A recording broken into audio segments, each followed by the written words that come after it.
Hello, welcome everyone. Today we are going to explain matter wave theory. And what is this? So first and foremost, I would like to explain dual nature of light. Dual nature of light and what actually is it.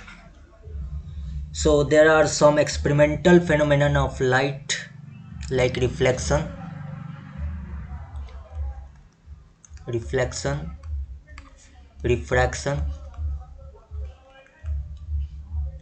interference and diffraction. Interference and what? Diffraction, etc., which can be explained only on the basis of wave theory of light. That is, these phenomena verify the wave nature of light. So there are some experimental phenomena of light like photoelectric effect and Compton effect, etc., which can be explained only on the basis of particle nature of light, that is quantum theory. These phenomena verify the particle nature of light. It is inferred that light does not have any definite nature. Rather, its nature depends on its experimental phenomenon. This is known as dual nature of light. The wave nature and particle nature both cannot be possible simultaneously. So what actually I want to tell is that every coin has two aspects, head and tail. Okay. So there are two things, matter and wave. So what actually de Broglie hypothesis was that? I'm going to explain it. De Broglie hypothesis. And what was this? So de Broglie imagined that as light, that is energy, possesses both nature, wave and particle. Similarly, matter must also possess both nature, particle as well as wave. De Broglie imagined that despite particle nature of matter, waves must also be associated with material particles. These imaginary waves associated with material particles are defined as matter waves. So now I am going to discuss de Broglie wavelength associated with moving particles. De Broglie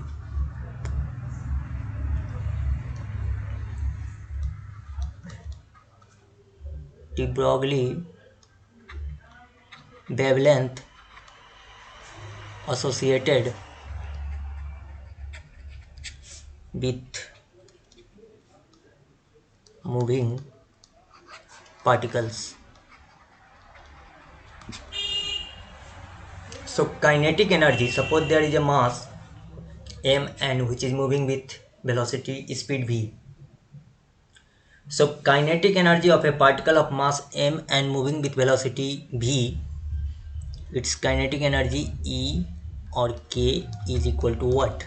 Half mv square, and we can also write it p square upon 2m, and of course p is what?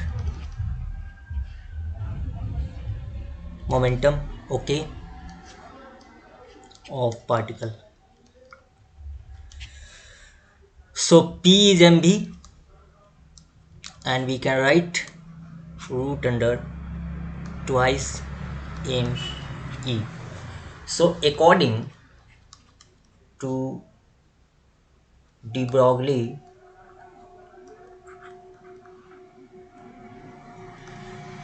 theory, wavelength,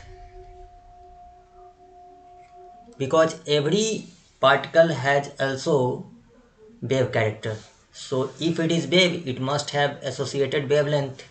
So according to de Broglie theory, wavelength associated with the particle with the particle is what? I have already explained lambda is equal to h upon p, so we can write h upon mv where p is mv, and we can also write h upon root under 2me where E is what? Kinetic energy. Okay, so what we got? We got lambda is upon h upon p, and this is equal to h upon mv, and this is equal to h upon root under 2me, where E, I said it is kinetic energy. So what are you observing? That lambda is inversely proportional to p, one thing. Lambda is inversely proportional to v, second thing. Lambda is inversely proportional to root under E. So if P will increase, through this we are getting that if P will increase, lambda will decrease, and if P will decrease, lambda will what? Increase. Similarly, we can also analyze this thing, and we can also analyze these things. Okay. The order of magnitude of wavelength associated with macroscopic particle. One is called macroscopic. Two things are there, macroscopic and microscopic. So microscopic particles. So the order of magnitude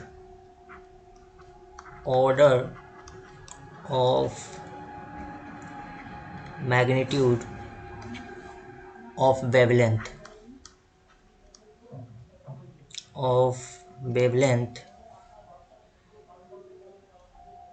associated with it, and I am talking about it, about whom? Microscopic particles, is 10 raised to minus 24 angstrom, whereas the smallest wavelength whose measurement is possible is that of gamma rays. So wavelength associated with gamma rays, lambda approx 10 raised to minus 5 angstrom. This is the reason why the wave nature of macroscopic particle is not observable. The wavelength of matter waves associated with the microscopic particles like electron, proton, neutron, alpha particles, atom, molecule, etc. is of the order of 10 to the power minus 10 meter. So wavelength associated with electron, proton, neutron, alpha particle, atom, molecules, and its order of wavelength is 10 raised to minus 10 meter. So the wavelength of X-ray, which is within the limit of measurement, hence the wave nature of such particles is observable. So we also think about visible and non-visible range. Next thing I would like to tell all of you is that the Broglie wavelength associated with the charged particles. So kinetic energy of charged particle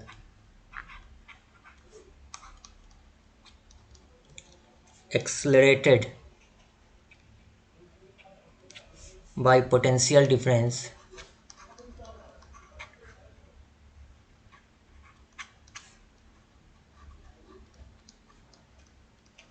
V. E is where E is denoted for kinetic energy, and this is half mva square, and this is equal to Q into V, work energy theorem. We applied work energy theorem where Q is what? Charge, and here V you are observing is PD, potential difference, and here you V observing this is speed. So momentum of particle, these are very easy things. Momentum of particles, P is equal to what? mv, this is equal to 2 me root under 2 me, and this is equal to root under 2 m q v. So de Broglie the de Broglie wavelength associated with charged particles, lambda is equal to h upon p, and this is equal to h upon under root 2 me, and this is equal to h upon root under 2 m qb. This is simple mathematical manipulation, and I want to tell all of you that mass of an electron is 9.1 into 10 raised to what? Minus 31 kg. Charge is 1.6 into 10 raised to minus 19 coulomb, and H is what? 6.62 into 10 raised to minus 34 joule second. This is amount of charge, this is magnitude of charge on an what? Electron. So de Broglie wavelength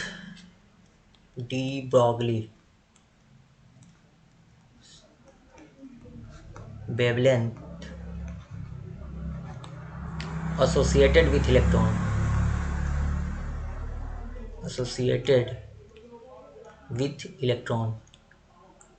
So lambda is equal to 6.62 into 10 raised to minus 34 upon root under 2 into 9.1 into 10 raised to minus 31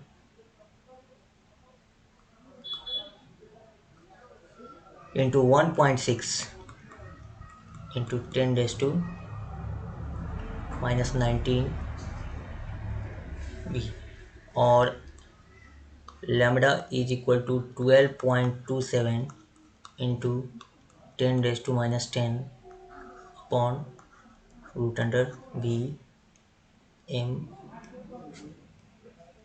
volt. So lambda is equal to 12.27 upon root under v angstrom volt. That is, lambda is inversely proportional to what? Root under v. So potential difference required. So potential difference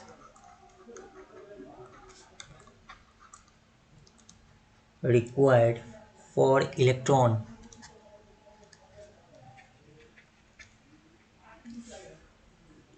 of lambda wavelength to stop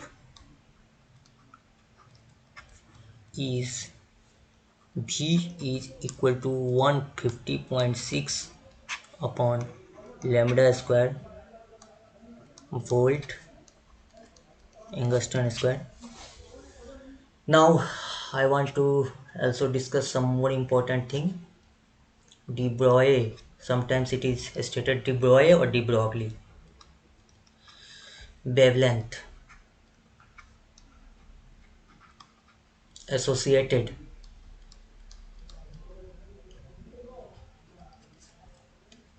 with uncharged particles. Kinetic energy is half mv square. We have taken it E and this is equal to half mv square, and we can also write it p square upon 2m, but symbols have their usual meaning. So velocity is what? Root under 2e root under 2e upon m. So momentum is what? mv, and this is equal to root under 2me. So lambda is h upon p, and it will comes out h upon mv, and this is equal to h upon root under 2me. Okay, and kinetic energy of the particle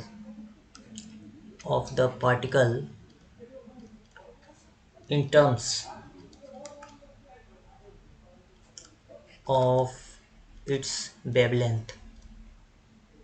So these are important from numerical perspective in terms of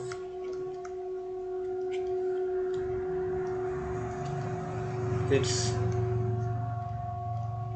wavelength. E is equal to h square upon 2m what? Lambda square. So E is h square upon 2m lambda square into 1.6 into 10 raised to minus 19 electron volt. One more important aspect is Davison-Germer experiment.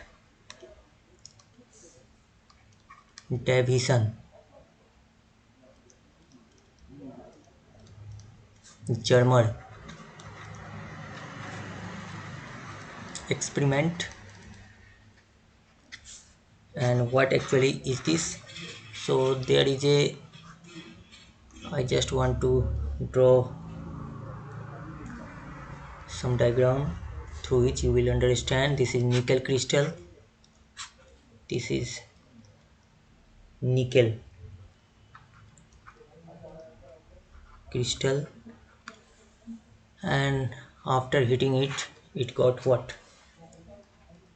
Diffracted, because here detector, this is known as electron detector, this is electron detector which records the intensity, this is calibrated, and this is electron gun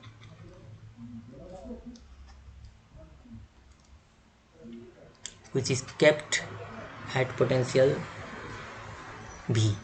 So V is the potential difference across electron gun, and this is incident electron beam, incident over whom? Nickel crystal, incident electron beam. Okay, and this is your what? Scale. So this is the experimental arrangement, and it has three parts. It has three parts, three parts. First is electron gun. This is electron gun. Second is nickel crystal.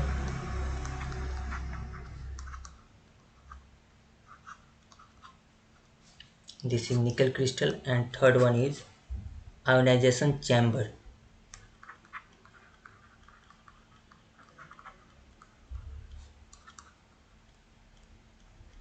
Chamber, also known as detector. So function of electron gun is electrons of desired energy are produced in it by the process of thermionic emission. So here thermionic emission, through thermionic emission, electrons of desired energy are produced in it. Second is nickel crystal. It diffracts the electron beam obtained from electron gun. And third one is ionization chamber, whom I am telling detector. It detects the electron beam diffracted by the nickel crystal. Okay. Nickel crystal behaves like a three-dimensional diffraction grating curve between the intensity I of refracted electron and refracting angle, and graph is like this. This is phi and this is I, and graph is like this. So this correspond to phi is equal to 50 degree, and graph between I versus phi for different accelerating potential V. In this experiment, maximum peak is obtained in I phi graph at an angle of diffraction of 50 degree. For what? 50 degree, and accelerating potential 54 volt, if it is 54 volt. Okay, now one more thing, explanation